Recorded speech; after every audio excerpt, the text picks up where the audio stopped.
ಒಂದೇ ವಾಕ್ಯದಲ್ಲಿ ವೇದಿಕೆಯಲ್ಲಿರುವ ಎಲ್ಲ ಗಣ್ಯರೇ ಹಾಗೂ ನನ್ನ ಆತ್ಮ ಸ್ನೇಹಿತರೆ, ನಾವು ಇವತ್ತೊಂದು ಗಿಡ ನೆಡುವ ಕಾರ್ಯಕ್ರಮ ಅಲ್ಪಸಂಖ್ಯಾತರ ಮೋದಿ ವತಿಯಿಂದ ನಾವು ಮಾಡಿದ್ದೇವೆ. ನನಗೆ ಮಾಡಲಿಕ್ಕೆ ಸಿದ್ದಿಕ್ ಅವರು ನನಗೂ ಗೊತ್ತಿರಲಿಲ್ಲ. ಸಿದ್ದಿಕ್ ಅವರು ಕಾಲ್ ಮಾಡಿ ಹೇಳಿದರೆ, ನೀವೊಂದು ಅಲ್ಪಸಂಖ್ಯಾತರ ಒಂದು ಗಿಡ ನೆಡುವ ಕಾರ್ಯಕ್ರಮ ಉಂಟು, ಅದು ನಿಮ್ಮ ಮನೆಯಲ್ಲೇ ಮಾಡಬೇಕು ಅಂತ. ನಾನು ಯಾವಾಗಲೂ ಮಾಡ್ಬೋದು ಹೇಳಿ, ನಮ್ಮ ಮನೆಯಲ್ಲಿ ಬಿ ಜೆ ಪಿ ಕಾರ್ಯಕ್ರಮ ಮಾಡೋದಕ್ಕೆ ಅಭ್ಯಂತರವೇ ಇಲ್ಲ. ಅದು ನಾನು ಬಿ ಜೆ ಪಿಗೆ ಬರಲಿಕ್ಕೆ ಒಂದನೇ ಕಾರಣ, ನನಗೆ ಸತೀಶ್ ಕುಂಬಳರವರು ಒಂದನೇ ಗುರು ಅವರು. ನಾನವರು 10 ವರ್ಷ ಒಟ್ಟಿಗೆ ಪಂಚಾಯತಿಯಲ್ಲಿ ಕೆಲಸ ಮಾಡಿದವರು.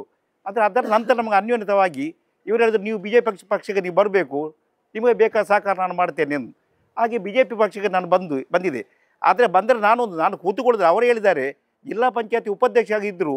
ಹಾಗೆ ಹೇಳಿದ್ದರು, ನೀವು ನನ್ನನ್ನು ರಾತ್ರಿ ಫೋನ್ ಮಾಡೋದು 2 ಗಂಟೆಗೆ 1 ಗಂಟೆಗೆಲ್ಲ ನೀವೇ ಮಾಡೋದು, ನಿಮ್ಮನ್ನು ನನಗೆ ಭಾರಿ ಕಷ್ಟ ಉಂಟು ಸರಿ ಮಾಡಲಿಕ್ಕೆ, ಸರಿ ಮಾಡಲಿಕ್ಕೆ ಕಷ್ಟ ಉಂಟು. ನಾನು ಹೇಳಿದ್ದೇನೆ, ನನಗೆ ಹೋರಾಟ ಬೇಕು, ಹೋರಾಟ ಮಾಡೋದು. ಆದರೆ ನಮಗೆ ಒಂದು 2,000 ಜನ ಇದ್ದಾರೆ ಅಲ್ಲಿ ಬಟ್ಟಪಾಡಿಯಲ್ಲಿ. ಒಂದು ಬಾವಿಯಲ್ಲಿಗೆ ಬೇಕು ನೀರಿದ್ದದು, ಇವರಿಗೆ ಅದು ಈಗ ನೆನಪುಂಟ ಇಲ್ಲ, ಇವರು ಬಿಡಲೇ ಇಲ್ಲ.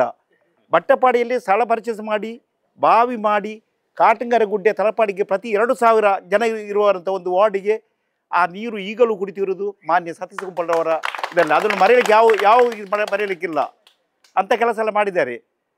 ಮತ್ತು ಮುಖ್ಯವಾಗಿ ನಾನು ಹೇಳೋದು, ನಮ್ಮ ಅಲ್ಪಸಂಖ್ಯಾತರ ಮೋರ್ಚಾದ ಎಲ್ಲ ಕಾರ್ಯಕ್ರಮ ಇಲ್ಲಿ ನನ್ನ ಹತ್ತಿರ ಈ ಕ್ಷೇತ್ರದಲ್ಲಿ ನಾನು ಓಟು ತೆಗೆಯುತ್ತೇನೆ. ಸೋತರು ಗೆದ್ದರು ನಮಗೆ ಮತ ಉಂಟು ಇಲ್ಲಿ ಅಲ್ಪಸಂಖ್ಯಾತರು ಈ ವಾರ್ಡ್ನಲ್ಲಿ.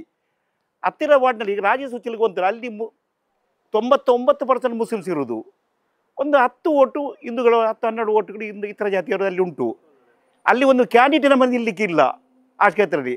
ಆದರೂ ಧೈರ್ಯದಲ್ಲಿ ನಾನು ಕಳೆದ ಸಲ ಒಂದು ಮುಸ್ಲಿಮ್ಸ್ ಮಹಿಳೆಯನ್ನು ಆ ಕ್ಷೇತ್ರದಲ್ಲಿ ನಿಲ್ಲಿಸಿ ಅಗಳಿರುಳು ಅವರ ಹತ್ರ ನಾನು ಕೆಲಸ ಮಾಡಿದ್ದೇನೆ. ಆದರೆ ನಮಗೆ 37 ಓಟಲ್ಲಿ ಸಿಕ್ಕಿದೆ. ಓಟು ಸಿಕ್ಕಿದೆ 37 ಸಿಕ್ಕಿಲ್ಲ, ಒಂದಿಲ್ಲ ನಮ್ಮ ಕ್ಯಾಂಡಿಡೇಟ್ ನಿಲ್ಲಲಿಕ್ಕೆ ಇಲ್ಲ. ಆ ವಾರ್ಡಿನ ಅವಿರೋಧ ಆಯ್ಕೆ ಆಗುದು ಯಾರು, ಆದರೆ ಬಿಡಲೇ ಇಲ್ಲ. ಆಗ ನಾವು ಎಲ್ಲರೂ ಓಟು ನಮಗೆ 5 ಸಿಕ್ಕಲಿ 10 ಸಿಕ್ಕಲಿ, ನಾವು ಎಲ್ಲರ ಹತ್ರ ಹೋರಾಟ ಮಾಡಿ ಜನಗಳನ್ನು ಒಟ್ಟಿಗೆ ಸೇರಿಸಬೇಕು. ನಿನ್ನೆಲ್ಲ ಮೊನ್ನೆ ಒಂದು ಕಟ್ಟ ಕಾಂಗ್ರೆಸ್ನವರು ಬಂದು ಹೇಳಿದರು, ಸೋಮೇಶ್ವರ ಪುರಸಭೆಯಲ್ಲಿ ಮನೆಗೆ 20,000 ಟ್ಯಾಕ್ಸ್ ಹಾಕಿದ್ದಾರೆ ಎಂದು.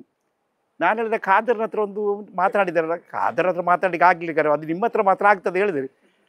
ಪಂಚಾಯತಿಗೆ ಹೋದ್ರು, ಉಪಾಧ್ಯಕ್ಷ ಹೇಳಿ ನಾನು ಹೋಗಿ ಅಲ್ಲಿ ಕೇಳಿದೆ ಎಂಥ ವಿಷಯ ಅವ್ರದ್ದು. ನೋಡುವ, ಇವರು 4 ವರ್ಷ ಟ್ಯಾಕ್ಸ್ ಕಟ್ಟಲೇ ಇಲ್ಲ. ಇವರೇ ಟ್ಯಾಕ್ಸ್ ಇರೋದು 1,500 ವರ್ಷದಲ್ಲಿ 1,800 ಪೆನಾಲ್ಟಿ ಆಗಿದೆ. ಮತ್ತು ಸ್ವಲ್ಪ ಅದನ್ನು ಮಾತಾಡಿ ಆಚೀಜಾಗ ಅವರಿಗೆ ಒಂದು 15,000 ಮಾಡುವಾಗ ಮಾಡಿದರು. ಆದರೆ ಕಾಂಗ್ರೆಸ್ನವರು ಬಂದರೆ ಮತ್ತೆ ನಾವು ಬಿಡಲಿಕ್ಕಿಲ್ಲ. ಇನ್ನು ನನಗೆ ಒಂದು ಓಟ್ ಆಗುವಾಗ ಅವರ ಮನೆ ಓಟು ನನಗೆ, ಅದು ಗ್ಯಾರಂಟಿ. ಹಾಗೆ ಜನಗಳು ನಾವು ಹಿಡಿಬೇಕು. ಅವರು ಕಟ್ಟ ಕಾಂಗ್ರೆಸ್, ಅವ್ರ ಕಾದಲ್ಲಿ ಒಟ್ಟಿಗೆ ಇರೋದು. ಮತ್ತು ಅವ್ರ ತಾಯಿ ಹೇಳಿದ್ರು, ನಮಗೆ ಯಾರಪ್ಪ ಲೋಕಲ್ ಇಲೆಕ್ಷನ್ನಲ್ಲಿ ಪಕ್ಷ ನೋಡೋದು ಬೇಡ, ಜನಗಳು ನೋಡಿ ನಾವು ಓಟು ಕೊಡುವ. ಈಗ MLA MP ಆಗುವ ಅದು ಸ್ವಲ್ಪ ಓಟದ ಆಚೀಜಾಗಿ ಹೋಗ್ತದೆ. ಲೋಕಲ್ ಪಂಚಾಯತಿ ಅಂತ ಇಲೆಕ್ಷನ್ ಆಗುವ ವ್ಯಕ್ತಿ ನೋಡಿ ಯಾರಾದರೂ ಓಟು ಕೊಡು. ಅದಕ್ಕೆ ನಾವು ಸ್ವಲ್ಪ ಪ್ರಯತ್ನ ಮಾಡಬೇಕು. ತುಂಬಾಗಿ ಹೆಚ್ಚಾಗಿ ಮಾತನಾಡೋಲ್ಲ, ಎಲ್ಲರಿಗೂ ಲೇಟ್ ಆಗ್ತದೆ. ಆದರೆ ನಾವು ಇಲ್ಲಿಗೆ ಸೇರಿದವರಿಗೆ ಎಲ್ಲರಿಗೂ ನಮ್ಮ ಅಲ್ಪಸಂಖ್ಯಾತ ಮೋರ್ಚಾದಿಂದ ವಂದನೆಗಳನ್ನು ಅರ್ಪಿಸಿ ನಾನು ಮಾತನ್ನು ಮುಗಿಸುತ್ತೇನೆ.